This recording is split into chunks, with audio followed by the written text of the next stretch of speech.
Vous connaissez mon action pour le développement d'une économie plus résiliente, plus juste socialement, pourvoyeuse d'emplois locaux et qui répond aux grands défis de la lutte contre les changements climatiques. À ce titre, la logistique responsable et décarbonée est une des filières d'avenir que nous avons identifiées.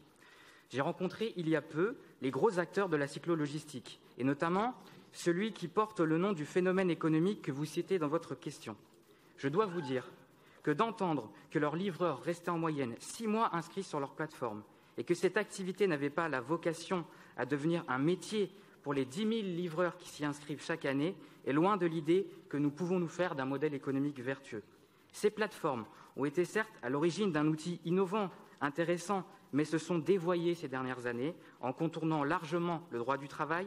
Aujourd'hui, les coursiers et les livreurs travaillent dans des conditions extrêmement difficiles, souvent sans papier, sans couverture sociale, facturant des courses 1 ou 2 euros. Maintenant que cela est dit, il nous appartient de savoir comment permettre aux livreurs d'avoir accès à leurs droits et à plus de moyens, et en parallèle, à comment laisser des acteurs responsables entrer sur ce secteur d'activité face à des géants en situation d'oligopole. Néanmoins, malgré ces conditions de travail difficiles, de nombreux indépendants continuent d'utiliser ces plateformes en raison de leur difficulté à accéder au marché du travail, par exemple un faible niveau de formation ou un statut d'étranger en situation irrégulière. Dans ce dernier cas, les personnes ont recours à la location du compte d'un tiers, augmentant encore leur précarité. Certains sont hébergés par l'association d'accompagnement pour le mieux-être et le logement des isolés, dans ces locaux situés 70 boulevard Barbès, vous en avez parlé, ou bénéficient de l'aide alimentaire proposée par la Fondation Armée du Salut à cette même adresse.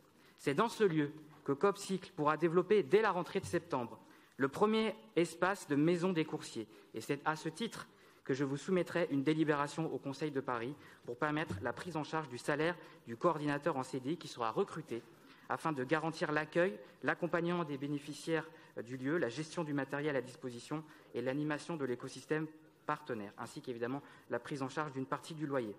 Plus globalement, il nous faudra penser d'autres lieux dans la mandature pour accueillir, former et accompagner les professionnels du vélo, livreurs, artisans à vélo, réparateurs de cycles.